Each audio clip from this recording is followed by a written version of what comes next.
Hey Gary, how are you? Doing pretty well. How are you? I'm very good. I'm very good. I'm delighted to be talking to you. How's it going with you? How are you finding all of this? Um, I'm doing okay actually, on the basis that my nearest and dearest are all healthy and well. The kids have adapted incredibly well with online. My wife is fitter than ever. My garden, as I look out the window here, is greener and blossoming better than ever. And I was just thinking this morning, I went out for a walk, and I think it's the first time in forever that I've actually remembered the transition from winter to summer. Instead of going through it in a blur. Yeah, exactly. So I've seen sort of the when we started this 6 weeks ago, I guess, no leaves. Now I'm seeing not just leaves, buds, and flowers. So yeah, so I'm doing fine actually. I'm absolutely can't complain. You're definitely a social butterfly, Gary. So how is that impacted, your day-to-day life? Because you'd be out on the road, you'd be doing meetings, you'd be going for lunches, you'd be doing all sorts of things. So this is a big step change. Do you know, it's a great question. And I think if it wasn't for the medium that we're on right now, recording this particular video, I will be going completely up the walls.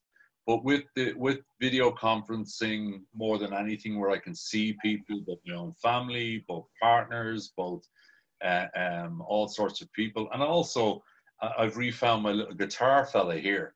And I had, at the start of this, I was able to perfect 4 chords. Now I have at least 8. So I guess it's video has saved the day for me. That ability, not just to speak to somebody, but to interact and to read the body language, see inside their eyes, and the bits that over the years you learn to perfect. So that it's going to, I'm looking forward to, I can't say not, I'm looking forward to where we can even be in groups of 4. But still in all, with the technologies that are being built and available, I've been able to adapt. Who are the first 4 people that you're going to meet up with? Oh, you, of course, 4 times. So where are you now? Tell us, where in the world are you? Enniskerry. I'm in Enniskerry. We moved here 20 years ago, and once I go through the scalp, even on any day, I go into a different place. So I think I'm in my spiritual and physical home in Enniskerry, County Wicklow. Tell us, have you learned anything about yourself on this journey? It's a really interesting question again, because we've had 20 people in the bar over the last 6 weeks. And an awful lot of what the boys and girls have said has been completely resonating with me, about introspection, about a bit more time to not only look at the video, but look at yourself a little bit. And I've learned, no, I haven't learned. I've reaffirmed to myself my ability to adapt. I've always prided myself, since I was a young kid actually, in that when I played a lot of football, I didn't care whether it rained, snowed, whether the grass was long, whether I had boots on. I adapted. And through this, you get a little bit older and you get more set in your ways. I proved to myself that I was able to adapt to whatever circumstances was thrown at me. So that's what I've learned, relearned, or reconfirmed to myself, that I'm still able to adapt. And what about, so you've interviewed now over 20 of our executive council.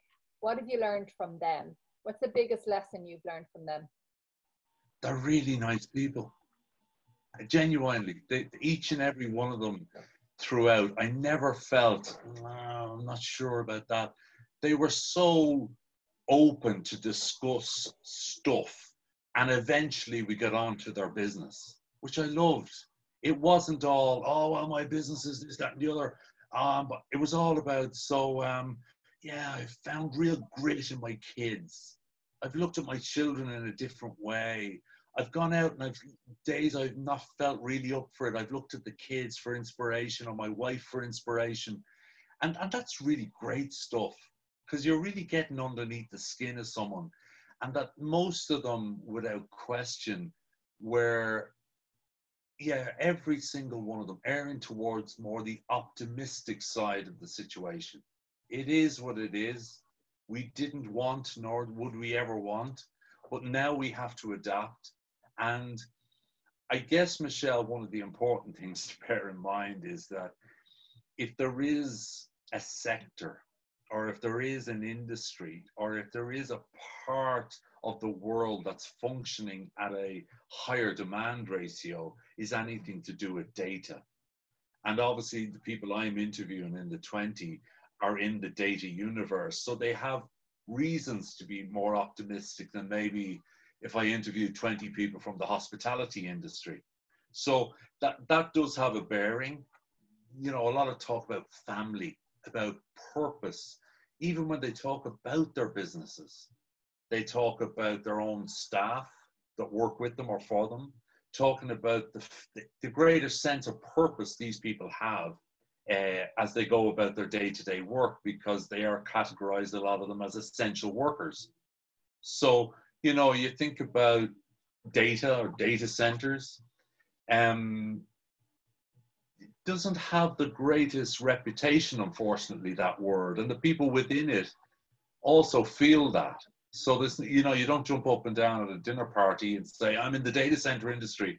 At best, people might have a less than favorable view of you. Whereas now they're essential workers. Now they're making, there is only one major front line, the health front line, but there's another front line. And that came out quite a lot. And there was one great little story about the whole idea of foreign direct investment. When we hear that word, a lot of them talk about, oh, big American companies, and they do this. This was about one of the partners, Rittel, who have 6 people working in Carlow. And there are 6 of the few people working right now in Carlow. Nothing against Carlow, but the sense of purpose and conviction of going every day, getting the boxes ready, shipping the product out.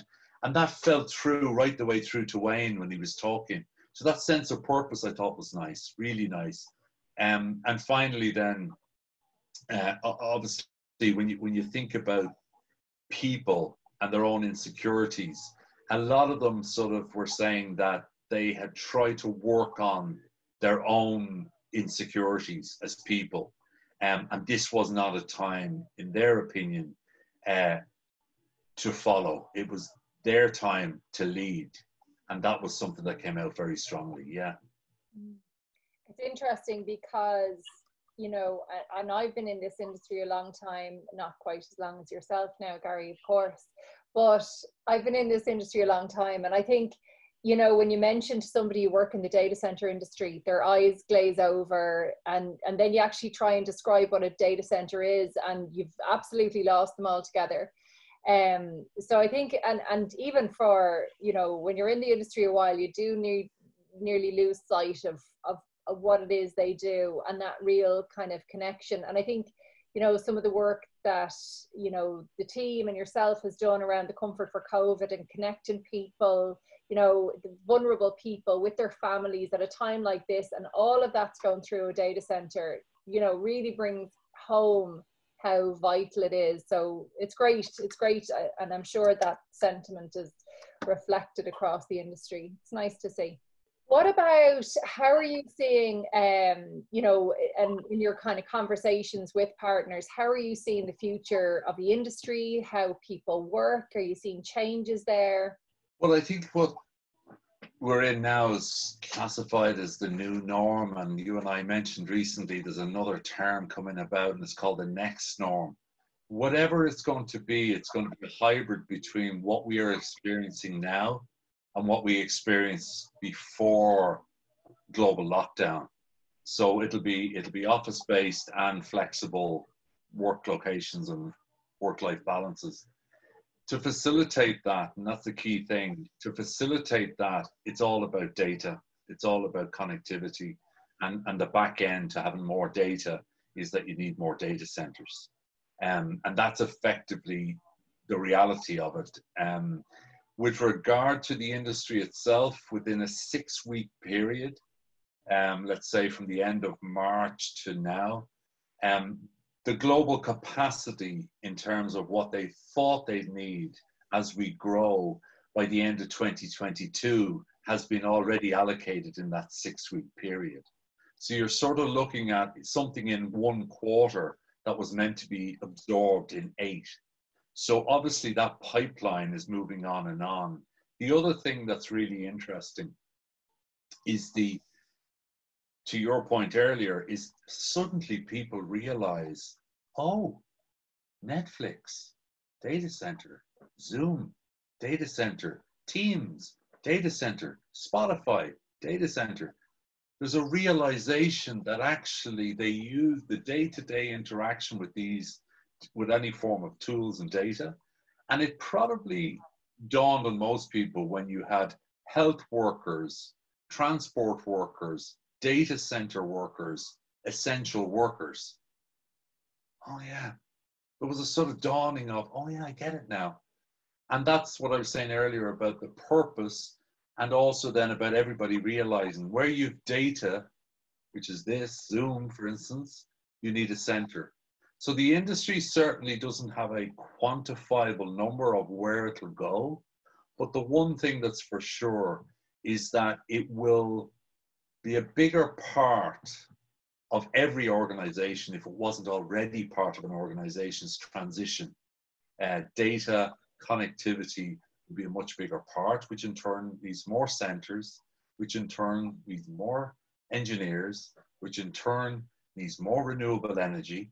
So effectively what's happening now is that the more people are getting a better realization. So even when we're talking now about the centers themselves, the operation efficiencies of them and how they're run, people are much more mindful of, well, we definitely need them. Oh, I see you're using renewable energy. So that's a good thing too, because that drives demand and supply.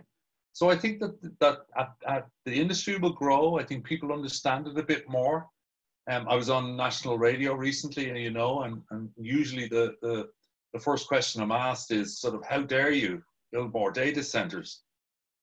Whereas this time it was more, if it wasn't for data centers right now, we wouldn't be able to have this show. Because radio shows now have more people listening on podcasts and around the world than they do live on the radio often. So there's that sort of stuff feeding into the narrative. So I think there are very few industries, I guess you can say, pharmaceuticals maybe at the moment, life sciences possibly, data centers, infrastructure is definitely going to be one of the industries or subsector industries that's going to accelerate. The people who want to, I suppose the naysayers about the industry are very specifically using the platforms that are hosted in data centers to be the naysayers, so actually it's the data centers that are giving them a voice. Which is always interesting. But listen, just to wrap it up, thanks, Garry. Have you got, can you summarize your feelings or your projections in 3 words?